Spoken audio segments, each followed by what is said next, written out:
The lunch crowd at Bella Vista had thinned to a handful of lingering businessmen nursing espresso when I noticed him.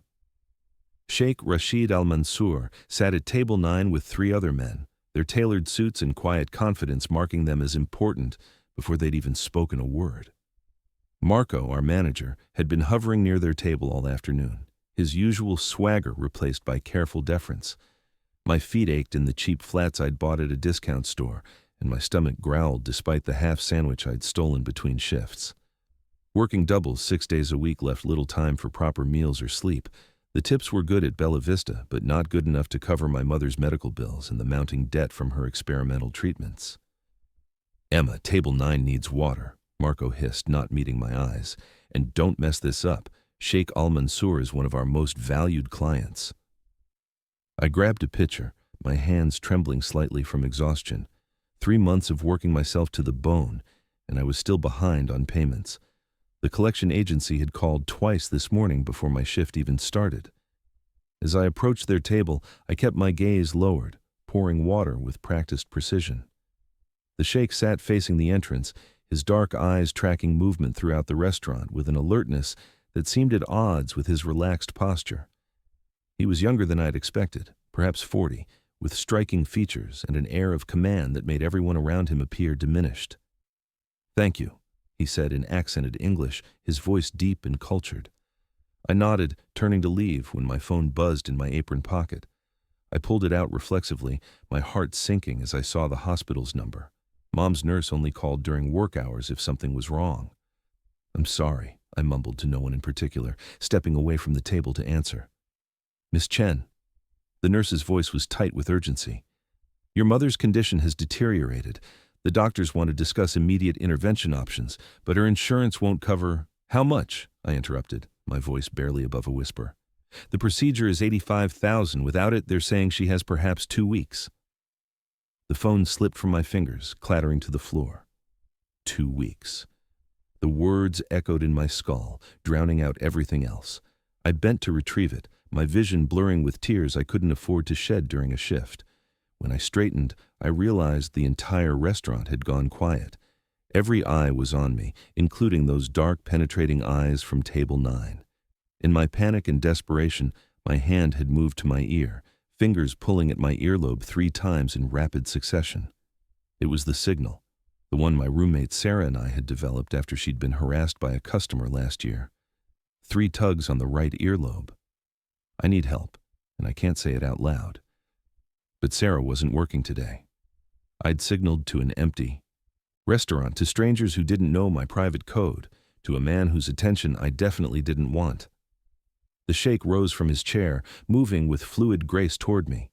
His men tensed, hands moving toward their jackets, but he waved them off with a subtle gesture.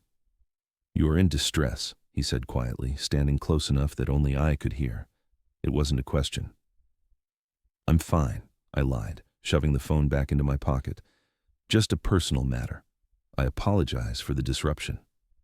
His eyes searched my face with an intensity that made me feel exposed. "The signal you made, do you know what it means?" Confusion cut through my panic. "It's just something between me and my coworker."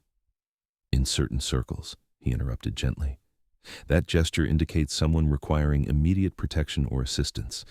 It is a sign used by those under the guardianship of particular families." His pause was weighted with meaning. My family. Horror washed over me. "I didn't know. I wasn't trying to—" "I know." His expression softened slightly. "But you are in trouble nonetheless. Perhaps I can help." "I don't need help from strangers," I said, more sharply than I intended.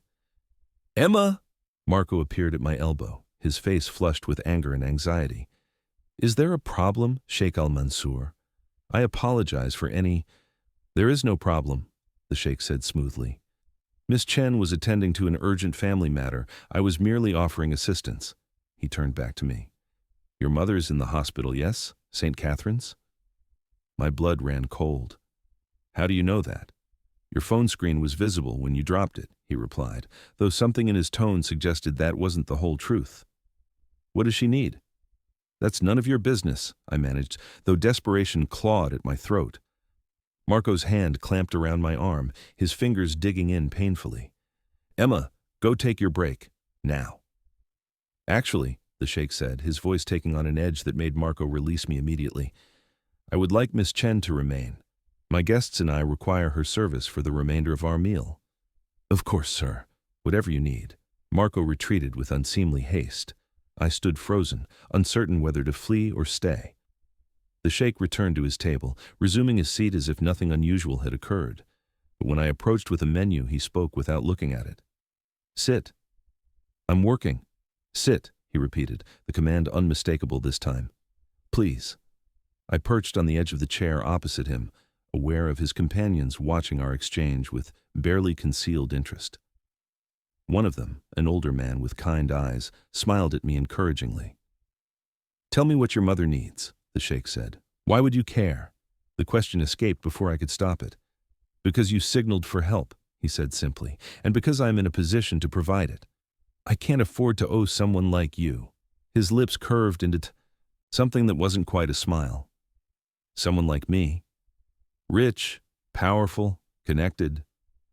I met his eyes directly, too tired and desperate to maintain proper deference. Men like you don't help people for free. You are correct, he acknowledged. Nothing is free, but perhaps we can reach an arrangement that benefits us both. Every instinct screamed at me to refuse, to walk away from whatever devil's bargain he was proposing. But I thought of my mother, struggling for breath in a hospital bed, and the words died in my throat. What kind of arrangement? I asked carefully. First, tell me about your mother's condition. Over the next 10 minutes, I found myself explaining everything. Mom's aggressive cancer, the experimental treatment that insurance wouldn't cover, the mounting medical debt that had already consumed my savings and maxed out every credit card I could get approved for. The sheikh listened without interruption, his expression unreadable. When I finished, he pulled a business card from his jacket and wrote something on the back. Give this to the billing department at St. Catherine's, he said, sliding it across the table. The procedure will be covered in full. I stared at the card, unable to process what he was saying. I don't understand. It is simple. I am paying for your mother's treatment. Why? Suspicion warred with desperate hope. What do you want in return?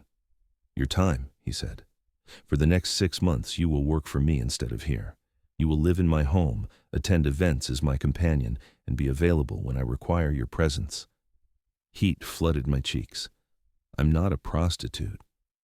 I'm not asking you to be one, he replied, though something flickered in his eyes that made my pulse quicken. I need someone to accompany me to social functions, to serve as a translator when I meet with Chinese business partners, and to manage certain household matters. You speak Mandarin fluently, yes? My parents emigrated from Shanghai, but then you have value beyond your service skills. He leaned forward slightly. I'm offering you a business arrangement, Miss Chen. 6 months of employment in exchange for your mother's medical care and a salary of 10,000 per month. The sum was staggering. More than I made in 3 months at the restaurant, but the thought of leaving my life, of living with a stranger in his home, sent panic coursing through me. I need to think about it, I said, standing abruptly. Your mother has 2 weeks, he reminded me, his voice gentle but unyielding. How long can you afford to think? That night, I sat in the hospital beside my mother's bed, watching the steady rise and fall of her chest beneath the thin blanket. The nurse had explained the procedure's risks and benefits, but none of it mattered without the money to pay for it. My phone buzzed with a text from an unknown number. The offer stands.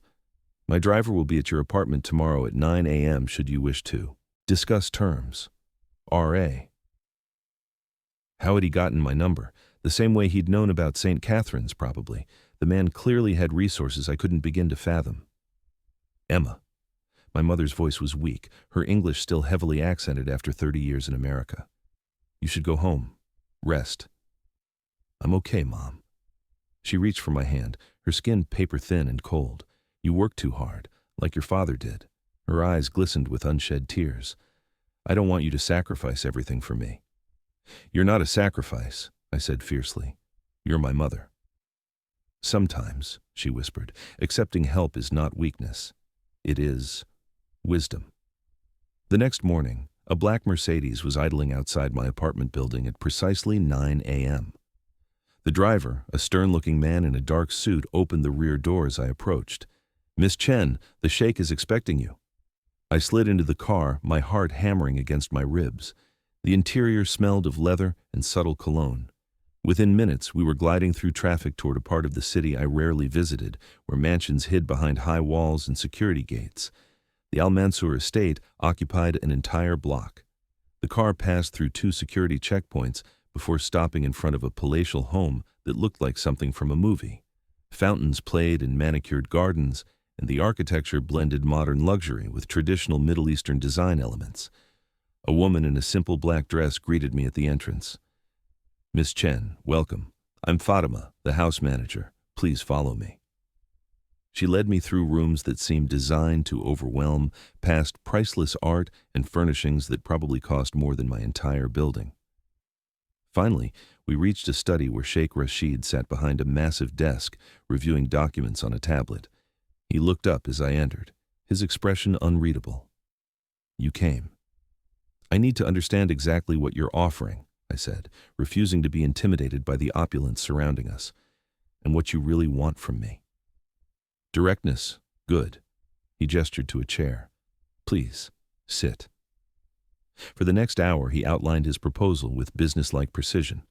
I would serve as his companion at social events, help negotiate with Chinese business partners, and manage his household staff when he entertained. In return, my mother's medical expenses would be covered immediately. I would receive the agreed salary, and I would live in a private wing of his home with all expenses paid. "What about my apartment?" I asked. "My things?" "Keep the apartment if you wish. Your belongings will be moved here by tomorrow if you accept." "And when you say companion," I let the question hang. His eyes met mine directly. "I will not touch you without your permission, Miss Chen. That is my word. The word of a stranger means nothing to me." "Then it is fortunate we will not be strangers for long." He pulled a contract from his desk drawer. "Everything is detailed. Here, read it carefully. Have a lawyer review it if you wish." "I can't afford a lawyer." "Then I will provide one. An independent attorney who will work solely in your interests." He slid the document across the desk. "I want you to feel secure in this arrangement, Emma, not trapped." The use of my first name sent an unexpected warmth through me. "Why me?" I asked. "You could hire anyone, someone qualified, experienced." "Because you signaled for help," he said simply. "And because when I looked into your eyes, I saw someone worthy of protection, someone who would rather break than bend. I value such strength. You don't know me. I know enough." His smile was slight but genuine. "Your work record is impeccable. You support your mother alone since your father's death. You send money to a children's charity in Shanghai every month despite your own financial struggles. You are kind to those who serve you and fierce in defense of those you love." He paused. "These are qualities I respect." "How do you know all that?" Horror crept into my voice. "I am a cautious man, Miss Chen. I investigate anyone who enters my inner circle." "I haven't entered anywhere," I protested. "But you will." The certainty in his voice brooked no argument. "Read the contract. My driver will return you home. You have until tomorrow evening to decide." That evening, I sat in my cramped apartment reviewing the contract with growing disbelief. Everything was exactly as he'd described, with additional clauses protecting my rights and freedom. There was even a termination provision allowing me to leave with 1 month's notice and a severance package. The hospital called at midnight. My mother had taken a turn for the worse. They were moving her to intensive care. At 1 a.m., I texted the number from the business card. "I accept your offer." The response was immediate. "The payment has been processed. Your mother's procedure is scheduled for tomorrow. My driver will collect you at 8 a.m. I should have felt trapped, cornered into accepting help from a virtual stranger. Instead, I felt something unexpected: relief. For the first time in months, I could breathe without the crushing weight of impossible debt suffocating me. The next 3 days passed in a blur. My mother's surgery was successful, performed by the best oncological team in the state. My belongings were professionally packed and moved to a suite in the Al Mansour mansion that was larger than my entire apartment. And I found myself thrust into a world I'd only glimpsed from the outside. Rashid, he'd insisted I use his first name when we were alone, was an enigma. Courteous and distant in public, but surprisingly warm during our private conversations. He spoke 4 languages fluently, had advanced degrees in economics and international relations, and ran a business empire that spanned 3 continents. He was also unfailingly kind to his staff, generous with his wealth, and utterly ruthless in business dealings. "You flinch when I approach quickly," he observed one evening as we prepared for a charity gala. "Why?" "I hadn't realized I was doing it. Just a habit, I guess." His eyes darkened. "Has someone hurt you, Emma?" "Not physically," I said carefully, "but I had a boyfriend once who... words can hurt too." "Where is he now?" The deadly calm in his voice sent a chill through me. "Gone. I left him 2 years ago." "Good." He adjusted his tie in the mirror. "If he ever bothers you again, you will tell me immediately. I can handle my own problems. Nevertheless," he turned to face me, his expression serious, "you are under my protection now. That is not merely a business arrangement, Emma. It is a promise." The gala was everything I'd feared and more. Wealthy elites who looked through me as if I were invisible, their false smiles and practiced small talk making my skin crawl. But Rashid kept me close, his hand occasionally resting at the small of my back in a gesture that felt both possessive and protective. "You're doing well," he murmured during a lull in conversation, "though you look like you'd rather be anywhere else." "Is it that obvious?" "Only to me."